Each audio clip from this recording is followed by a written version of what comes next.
are Afghan American. You mentioned your dad from Afghanistan. Yeah.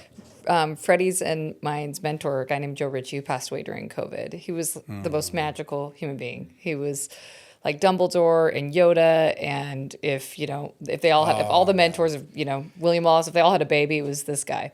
And he was just magical. And he told us always to do a podcast. He said, you guys should do. In fact, Freddie was coming up with themes at the time. Harvard didn't exist. And Freddie's like, what if we were in saunas and we called it Sweaty with Freddie? That's bullshit. I am in for Sweaty with Freddie. Let's go. She loves to tell this, but that's not true. I mean, that is you can't get mad at 100% that. true. It's 100% true. Anyways, like, think about everybody who's so vulnerable. I'm like, the wow. thing is this, man. I walked in with actually a stunt woman. So we just talked friend of with mine. towels and a sauna. Yeah, Is that exactly. the deal? No, a friend of mine was a stunt woman. Yeah. And I had questions for her, and we were in the sauna in my building in New York, and I said, "Hey, let's record this. I don't know these things about you, so I put the recorder in. Yeah. And I thought if I ever did a podcast, I didn't want all this production, like, and spending all this time. I'd just be like, hey, this is easy. I'm just going to record it, and it's gonna sound like you won't even be able to see it. But it was with interesting people. She was like the stunt person for Catwoman, Oh, nice. Yeah. But how nice is this, Freddie? It is. It's so nice. You guys And have done great. So too. Joe said Freddie will be the wild card and be the fun and all yeah. that, and then you're going to help structure things. It's which is crazy. where I I'm was going back to thinking the that question today. I was Yeah. talking about.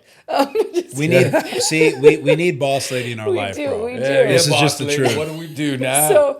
But Joe, he lived in Afghanistan and he grew up there in his teenage What? years, which he was, he told me so much about what that country was like when he was a boy, so he was in his 70s. Was he in Kabul? Was Yes, he in the capital? Kabul. Yeah, That's amazing. In fact, his parents are both buried there.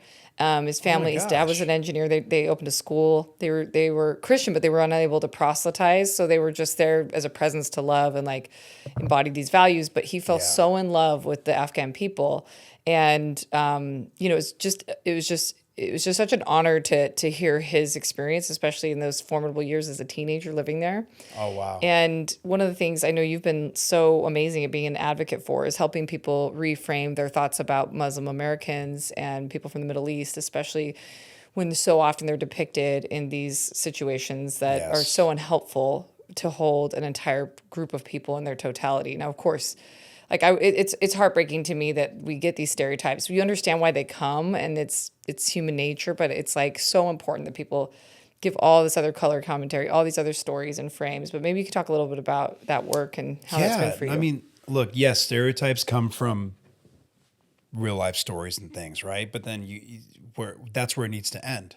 On the specific story maybe it came from. Yeah. But you're right, like lumping things in this world is just not a good thing. Like I don't.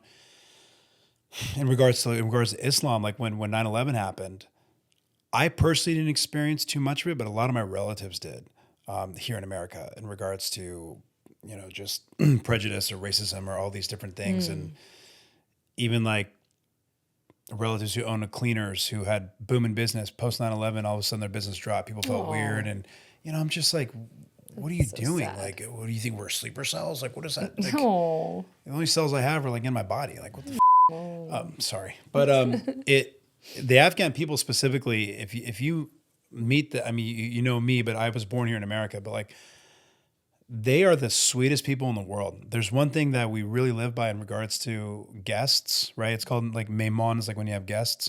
And my father always told me growing up, he said, even if we had like one last bean, like on a plate in our home, and I have two sisters and, a family of 5, and a guest came in and they were hungry, my dad would give it to the guest first. Wow. Like he would look at me and go, Bachim, it means my son. Bachim, give me your blanket. Our guest needs it. Like shirt off. Or what do you need? We'll give you our home. So beautiful. This is and if anyone goes to Afghanistan, they'll see that's how the people are.